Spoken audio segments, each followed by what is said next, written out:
Hello, I'm Jonasz Rewiński. Welcome on board the Eastern Express. As always, I hope you enjoy the journey. In this episode, we're diving into the Russian disinformation, a pool so murky and filled with lies that even the lifeguard is part of the conspiracy.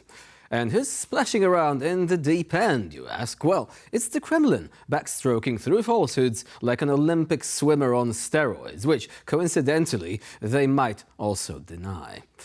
Let's explore how Putin regime lies, why does it do so, and how come they always seem to get away with it. First, let's take a look at our report to find out more, and then we'll be delving deeper into the subject.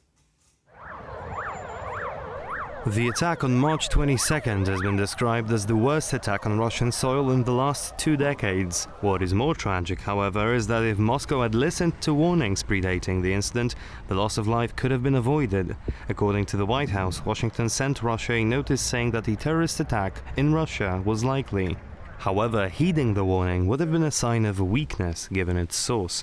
According to the Carnegie Endowment for International Peace think tank, this clearly shows that the Kremlin values loyalty over competence from its security forces. This Washington-based think tank says that over the last few decades, Moscow and the FSB have been engaging in perfidy, or in other words, a persistent disregard for truth or facts.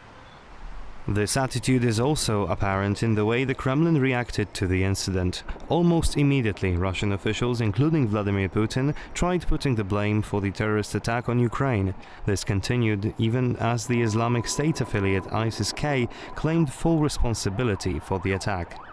This wasn't the first time Moscow has acted this way, as the Kremlin's habit of lying to itself and its people to preserve its self-image was on full display back in the Soviet era. Analysts say this exact behavior suggests that the Russian government is barely functioning, as over the years it has placed more importance on hiring people that are compliant with the rule of law rather than competent. This unfortunately is likely to lead to events like the Crocus concert hall attack happening more often. And now, as always, it's time to explore the issue in greater detail. Let's begin with the Kremlin's favorite party trick. Russia is the innocent victim. Yes, according to them, Russia is just minding its own business, occasionally annexing a peninsula or two, when suddenly the world, led by those meanies in the West, starts picking on them for no reason at all. It's like claiming you're being bullied when people get upset that you've stolen their lunch, car, and possibly their house. Even a nuclear power station occasionally. And if you dare to point out these slight indiscretions, you're labeled a Russophobe. Because nothing says, I'm innocent, like inventing a phobia of yourself. Moving on to the sequel nobody asked for, historical revisionism now. Clearly, this is a very long story indeed. Here Russia takes actual historical events and adds twists, turns, and a sprinkle of creative liberty. Did Stalin buddy up with Hitler? No. According to the Kremlin, it was more of a strategic alignment, like Batman teaming up with the Joker to host a charity event. And let's not forget the rebranding of anyone who disagrees with their vision of history as Nazis or Nazi sympathizers, because nothing smooths over an awkward dinner conversation like accusing your opponent of being a historical villain. Then, there's the classic hit, the collapse of Western civilization. According to Russia, the West is crumbling because we care about minor things like human rights, equality, and not systematically oppressing people. And who could forget the catchy tune, popular movements are US-sponsored color revolutions. Moscow certainly does, it plays it over and over and over again. Here, Russia insists that any whiff of democracy or free speech in its neighborhood must be the result of American meddling, because the concept of people voluntarily choosing not to live under autocratic regimes is just too far-fetched to believe. Lastly, we have the greatest hit. Reality is whatever the Kremlin wants it to be. In this world, Russia didn't try to poison Sergei Skripal. Alexei Navalny died of natural causes. The MH17 wasn't shot down by Russian-backed rebels. And Putin definitely does not have a secret palace. It's a reality where contradictions are not just accepted, they're encouraged. Because why settle for one lie when you can tell 100? So, there you have it. Russia's disinformation campaign is not just about lying, it's about constructing a parallel universe where up is down, left is right, and reality is whatever the Kremlin says it is. It's a strategy designed not just to mislead, but to exhaust, confuse, and ultimately make us question the very nature of truth itself. And now, here to shed more light on the issue is our guest today, Sasha Ostanina from the Jacques Delors Center at the Hertie School. Hello and welcome to Eastern Express. Hello and thank you for having me. So what would be your general assessment? Who's winning the information war right now in 2024? We need to look into whose perspective we're looking at when we're judging who's winning the informational war. There is, of course, an extended and an expanded effort of the West, of the European Union and the US in particular, in trying to catch up with what Russia has been doing for multiple years. And I would say that this catching up is evolving and growing and getting more momentum and understanding in the West. However, Russia has started its information war many decades ago. I would even argue that Russia has never ceased to this information war after the collapse of the Soviet Union. So, of course, all of those measures and all of those tabs and tricks that Russia has been using, they've been tested for a longer period of time. And there is an understanding from the Western part that they had to start increasing their efforts in the informational war way before the current events had started to develop. So you're saying we have to catch up, but how much damage do you think has already been done? I mean, recently we've had a member of Congress going live on CNN, I think, admitting that, yes, the Republican Party, or at least its narratives, have been infiltrated by Russian talking points. And I mean, it's not difficult to see why he's saying that. Just a few days ago, or I think very recently, Marjorie Taylor Greene was going on TV, literally repeating one of these talking points, claiming that President Zelensky is destroying religious freedom in Ukraine, which of course is not true, but many Americans don't know that. If we have members of Congress saying things like that, how much worse could it actually get? It's not even Americans who sometimes do not understand the difference between the Russian talking points, Russian narratives, and the actual situation on the field. It's also the problem is persistent in Europe, because we do see some Russian talking points being repeated by influential figures, by politicians, by opinion makers, without realizing how aligned they are with the Kremlin. Of course, there's an argument that there are people who work with Russian security services, people who are infiltrated by Russian security services, and voluntarily or involuntarily bringing those narratives because they've been in contact with Russian security services for many years. At the same time, there is also a number of people who just picked up on those narratives without realizing that they originated from the Kremlin and have nothing to do with the reality. How much worse can it get? I think we will see the results of it during the election this year, first in the European Union in June and then in the US in November, and we can judge if the Russian information war has gained more influence over the audience in the US and the European Union. But there is definitely a need to catch up and a need to disentangle what Russia has been saying for all of those years. And there is definitely a need to educate people how we should differentiate between the truth, the opinion, and the lies that Russia's propaganda machine has been supplying for all of those years to the rest of the world.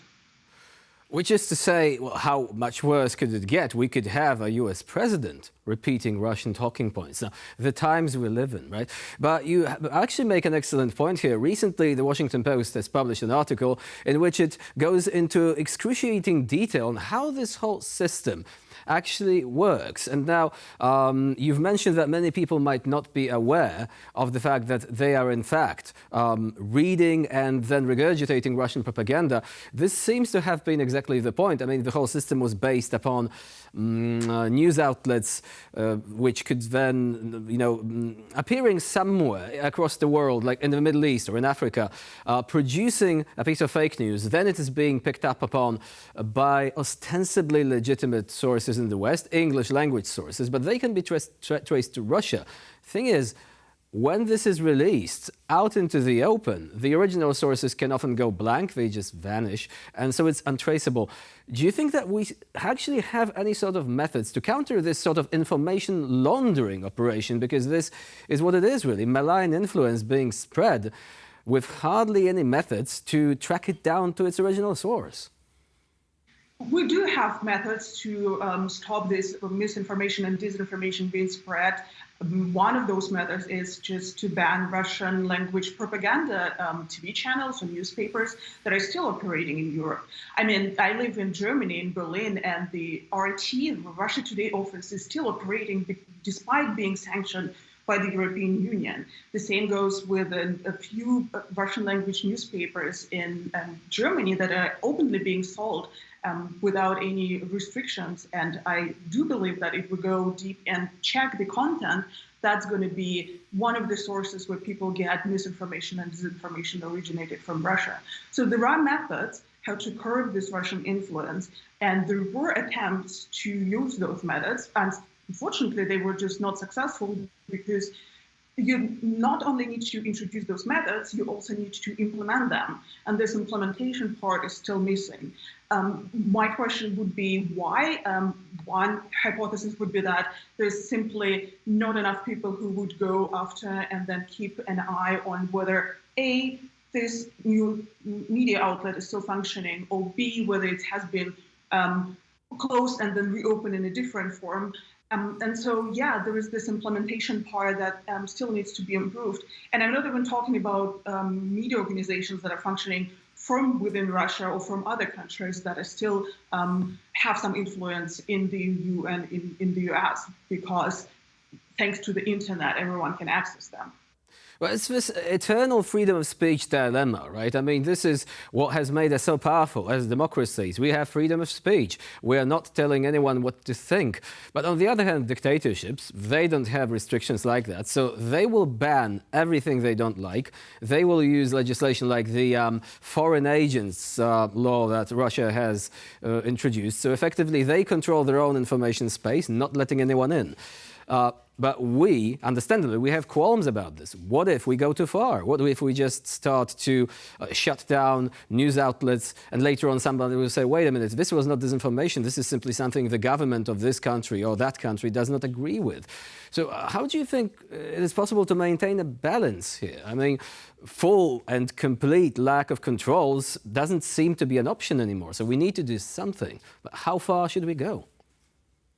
We should definitely at least take one step and look into how we can, A, ban, and B, implement those bans on Russian media outlets that spread just outrageous disinformation. And Germany could be one example. I mean, you cannot, there are legal restrictions against some World War II or post-World War II narratives that cannot be argued. You, for instance, cannot say that Nazi Germany has committed horrendous crimes against its Jewish population and Jewish population in other countries. So Germany, I'm pretty sure, can share its experience, how it's working, what are the advantages and disadvantages, and then these can be implemented and used against Russian propaganda narratives. On the other hand, there is also a licensing issue in which a country can look into media outlets that are applying for this license and then judge if those media outlets trying to spread disinformation, how, for instance, RT or Russia Today had done at the very beginning. Russia Today was never an independent news media or independent source of news outside of Russia or within Russia. It always said that its primary objective is to spread Russian narratives among the English-speaking societies. So I think that giving a license to a media organization that's coming from a dictatorship and then saying that it's going to spread the Russian narratives in a democracy, that could be already questioned. So I think there are two main tracks. First, looking into the licensing procedures, and second, looked into a larger picture of what kind of narratives or what kind of information a specific media outlet is spreading. Russia Today is a fairly easy case, so to say, because they do what it says on the tin, right? I mean, it's Russia Today. What about the outlets which are very sneaky? They pretend to be based here in the West. They pretend like they have a primarily Western-based agenda. They often pretend like they are right-wing, conservative. They are against migration, and ever so often they just sneak in something about Ukraine being corrupt. So basically, Russian propaganda in disguise. Now, these are very difficult, especially if they are based on the internet, because hard to shut them down, right? Could you imagine a situation whereby we take very decisive steps, like trying to shut down these sites? I mean, it sounds like something out of a sci-fi movie, like some sort of cyber police, effectively. But do we still have a choice? Isn't this the future that we're being pushed into by our rivals, by authoritarian states? I think it's unlikely that there is going to be a political momentum of shutting down those media outlets. And you rightly mentioned the freedom of speech that should be still upheld in democracies. What we can do against those media organizations is to provide a platform that can not specifically counter those narratives, but provide people with unbiased information that could be used as a trusted source. There is often this misunderstanding of how we should address those media outlets spreading propaganda or spreading misinformation, is that we need to go into them and look into them and spend time onto studying and developing narratives against it. And of course, that is costly and that reduces the resources that any specific organization has available. So instead of that, I think working on providing unbiased, trustworthy information would be a solution. And then on the political side, there should be definitely an educational campaign for people on how you can identify what is misinformation, what is disinformation, and which media outlets you basically can trust and which media outlets should not have this privilege. So it is overall a very long and winding path until this issue can be addressed. And then there are curveballs like Elon Musk's X, formerly Twitter, and the way it looks like today. Unfortunately, we don't have time to discuss that particular example. And that clearly is one of the most difficult aspects of the whole case. Still, Sasha Ostanina was our guest today here on TVP World. Thank you very much for joining us and for sharing your insight. Thank you for inviting me. And now moving on to Eastern News Flash, a curated selection of all the other stories from the East that you really don't want to miss. Russia has recently ramped up its attacks on Ukraine's civilian infrastructure, targeting the country's power system and bringing misery to millions. The lights were turned out across vast areas of the country, and Ukraine had to lean on its neighbors, including Poland, for emergency supplies. Now a new strategy has been revealed to protect against Russian strikes. Power workers in the Kharkiv region battle to restore supplies to desperate locals. It's a never-ending job that's got more challenging since the invaders stepped up their attacks on the electricity network. To mitigate against Moscow's attempts to turn out the lights, Ukraine's state power operator, Ukrenergo, is now looking to decentralize electricity production. The energy giant plans to build hundreds of small power plants across the country. Ukrenergo's CEO, Vladimir Kudryavtsky, says this will make it more difficult for the Kremlin to cripple a power network. Japan recently provided Kyiv with 70 small-scale generators to stabilize power supplies. In addition to solar and wind plants already in the pipeline, Ukrenergo will explore new thermal generation technology that runs on waste from the lumber and agricultural sectors. Experts will also look to develop what it calls gas peakers, small, highly maneuverable power plants that run on gas, and electricity storage systems. A recent poll sheds light on American perceptions on the likelihood of another world war and whether they would be willing to serve should such a war happen. While the majority of Americans believe in another global conflict, only a fraction, just 9%, said they would be willing to serve if called upon. Just months after Ukraine's President Zelensky travelled to Washington, the survey reveals that a significant portion of Americans, 61%, believe another world war is on the horizon. 22% consider it very likely to occur within the next 5 to 10 years. YouGov spoke to 1,000 US adult citizens earlier this year. 72% believe if another world war were to break out, Russia would be involved and would be on a different side than the US. Despite the anticipation of war, the willingness of Americans to actively participate is limited. Only 6% would volunteer for military service in the event of a world war, with an additional 9% willing to serve if called up. However, if the US faced an imminent threat of invasion, the willingness to volunteer for military service increases to 16%. And now, a musical clampdown in Russia's Republic of Chechnya. Authorities there have imposed limits on music tempos to abide by strict cultural norms in the deeply conservative Muslim-majority region. Means no heavy metal, probably. Russia's President Vladimir Putin meets with the head of the Republic of Chechnya, Ramzan Kadyrov, equally hardline and restrictive. Kadyrov has instructed his culture minister Musa Dadayov to make Chechen music conform to, in his words, the Chechen mentality. The culture ministry has now passed the message to musicians and singers. A ministry statement said from now on, all musical, vocal and choreographic works must correspond to a tempo of 80 to 116 beats per minute. The new tempo standard is relatively slow in the context of popular music. ABBA's Eurovision winner Waterloo has a tempo of 148 beats per minute. The culture minister says borrowing musical culture from other peoples is not permitted. Local artists have been ordered to rewrite their music by June 1st to accommodate the changes.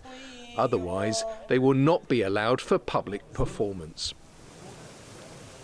And for this episode of Eastern Express, it's the end of the line. Please stay with us here on TVP World for more latest news and features. I'm Jonasz Rewiński.